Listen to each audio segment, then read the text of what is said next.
ತಮ್ಮ ಮೇಲೆ ಹಲ್ಲೆ ಆಗಿದೆ ಅಂತ ಕಂಡಕ್ಟರ್ ಕೇಸ್ ದಾಖಲಿಸಿದೆ ತಡ ಅದೇ ಕಂಡಕ್ಟರ್ ಮೇಲೆ ಪೋಕ್ಸೋ ಕೇಸನ್ನ ದಾಖಲಿಸಲಾಗಿತ್ತು. ಅದೇ ಪ್ರಕರಣ ಇಂದು ಟುಸ್ ಆಗಿದೆ. ಇದರ ನಡುವೆ ಮರಾಠಿ ಪುಂಡರ ವಿರುದ್ಧ ಕೆರಳಿರುವಂತಹ ಕನ್ನಡ ಸಂಘಟನೆಗಳು ಇಂದು ಬೆಳಗಾವಿಯಲ್ಲಿ ರಣಕಹಳೆ ಮೊಳಗಿಸಿದ್ವು. ಕಾಲು ಕೆದರಿ ಬಂದವರ ವಿರುದ್ಧ ಕೆರಳಿ ನಿಂತ ಕನ್ನಡಿಗರು, ಕಂಡಕ್ಟರ್ ಮೇಲೆ ಸುಳ್ಳು ಕೇಸ್ ದಾಖಲಿಸಿ ಪೌರುಷ ಮೆರೆದವರ ವಿರುದ್ಧ ಈ ಹೋರಾಟ. ಕರುನಾಡ ಬಸ್ಗಳ ಮೇಲೆ ಜೈ ಮರಾಠಿ ಅಂತ ಬರೀತಿದ್ದ ಪುಂಡರ ವಿರುದ್ಧ ಈ ಪ್ರತಿಭಟನೆ. ಅಮಾಯಕ ನಿರ್ವಾಹಕ ಚಾಲಕನನ್ನ ಹಿಂಸಿಸಿದ್ದ ಶಿವಸೇನಾ ದೌರ್ಜನ್ಯದ ವಿರುದ್ಧ ರಣಕಹಳೆ.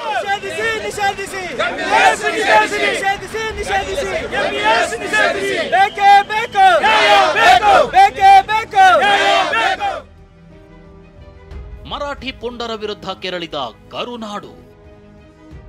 ಕನ್ನಡಿಗರು ರೊಚ್ಚಿಗೇಳ್ತಿದ್ದಂತೆ ಪೋಕ್ಸೋ ಕೇಸ್ ಢಮಾರ್. ಕನ್ನಡಿಗ ಕಂಡಕ್ಟರ್ ಮೇಲೆ ಹಲ್ಲೆ ಮಾಡಿದ್ದು ಮಾತ್ರವಲ್ಲದೆ ಪೋಕ್ಸೋ ಕೇಸ್ ದಾಖಲಿಸಿದ್ರು. ಇದು ಸುಳ್ಳು ಪ್ರಕರಣ ಅನ್ನೋದು ಗುಟ್ಟಾಗುಳಿದಿರಲಿಲ್ಲ.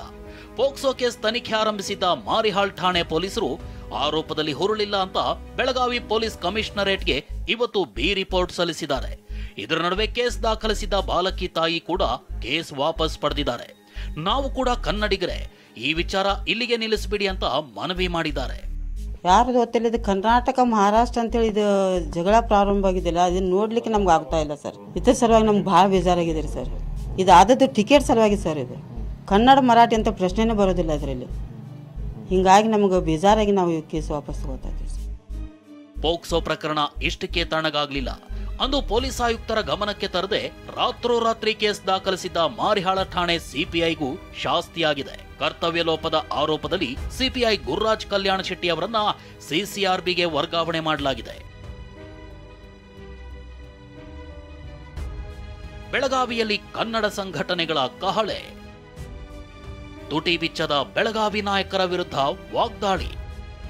ಬಿ ರಿಪೋರ್ಟ್, ಕೇಸ್ ವಾಪಸ್, ವರ್ಗಾವಣೆ ಅಂತೆಲ್ಲ ಬೆಳವಣಿಗೆಗಳ ನಡುವೆ ಇಂದು ಬೆಳಗಾವಿ ಚಲೋಗೆ ಕರೆ ಕೊಟ್ಟಿದ್ದ ಕರವೇ ಸಂಘಟನೆಗಳು ಹೋರಾಟ ನಡೆಸಿದವು.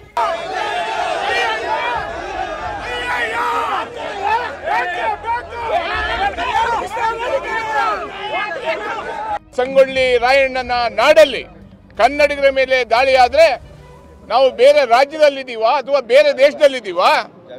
ಈ ಕೂಡಲೇ ಆ ಅಧಿಕಾರಿಯನ್ನ ಅಮಾನತ್ ಮಾಡಬೇಕು ಅನ್ನುವಂತ ಒತ್ತಾಯವನ್ನ ಮಾಡ್ತಾ ಇದ್ದೀನಿ. ಇನ್ನು ನಾರಾಯಣಗೌಡ ನೇತೃತ್ವದಲ್ಲೂ ಹೋರಾಟ ತೀವ್ರಗೊಂಡಿತು. ಚೆನ್ನಮ್ಮ ಸರ್ಕಲ್ ವರೆಗೂ ಪ್ರತಿಭಟನಾ ರ್ಯಾಲಿ ನಡೆಸಿದವರು ಅಲ್ಲೇ ಠಿಕಾಣಿ ಹೂಡಿದ್ರು. ಈ ವೇಳೆ ಸ್ಥಳಕ್ಕೆ ಬಂದ ಪೊಲೀಸ್ ಕಮಿಷನರ್ ಎಡಾ ಮಾರ್ಟಿನ್ ತಪ್ಪಿತಸ್ಥರ ವಿರುದ್ಧ ಕ್ರಮ ಕೈಗೊಳ್ತೀವಿ ಅಂತ ಭರವಸೆ ನೀಡ್ತಿದ್ದಂತೆ ಹೋರಾಟ ಕೈಬಿಟ್ಟಿದ್ರು. ಅವ್ರು ಯಾರೋ ಅಧಿಕಾರಿ, ಪೊಲೀಸ್ ಅಧಿಕಾರಿ ಕೇಸ್ ಹಾಕ್ನಲ್ಲ, ಅವನು ಸಸ್ಪೆಂಡ್ ಮಾಡಿ ಮನೆಗೆ ಕಳಿಸ್ರಿ.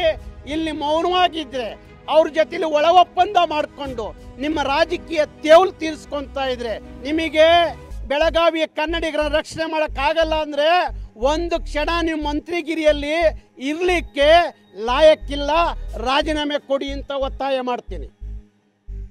250 ಬಸ್ಗಳ ಸಂಚಾರ ಬಂದ್, ಸಾರಿಗೆ ಸಿಬ್ಬಂದಿ ಪ್ರತಿಭಟನೆ. ಮಹಾರಾಷ್ಟ್ರದ ಕೊಲ್ಲಾಪುರ, ಪುಣೆಯಲ್ಲಿ ರಾಜ್ಯ ಸಾರಿಗೆ ಸಿಬ್ಬಂದಿ ಮೇಲೆ ದಿನಕ್ಕೊಂದು ಹಲ್ಲೆ ಆಗ್ತಾ ಇದ್ದಂತೆ ಉಭಯ ರಾಜ್ಯಗಳ ನಡುವಿನ ಬಸ್ ಸಂಚಾರ ಸ್ಥಗಿತಗೊಂಡಿದೆ. 250 ಬಸ್ಗಳು ನಿಲ್ದಾಣದಲ್ಲೇ ನಿಂತಿವೆ. ಕರ್ನಾಟಕ ರಾಜ್ಯ ರಸ್ತೆ ಸಾರಿಗೆ ನೌಕರರ ಕೂಟ ಕೂಡ ಎಂಇಎಸ್ ಪುಂಡರ ವಿರುದ್ಧ ಇಂದು ಪ್ರತಿಭಟನೆ ನಡೆಸಿತ್ತು. ಮತ್ತೊಂದೆಡೆ ಗಡಿಯಲ್ಲಿ ಶಾಂತಿ ಕಾಪಾಡೋ ಸಂಬಂಧ ಕೊಲ್ಲಾಪುರ ಡಿಸಿ ಎಸ್ಪಿ ಜೊತೆ ವಿಡಿಯೋ ಕಾನ್ಫರೆನ್ಸ್ ಮೂಲಕ ಮಾತುಕತೆಯಾಗಿದೆ. ಸಹದೇವ್ ಮಾನೆ, ಟಿವಿ9 ಬೆಳಗಾವಿ.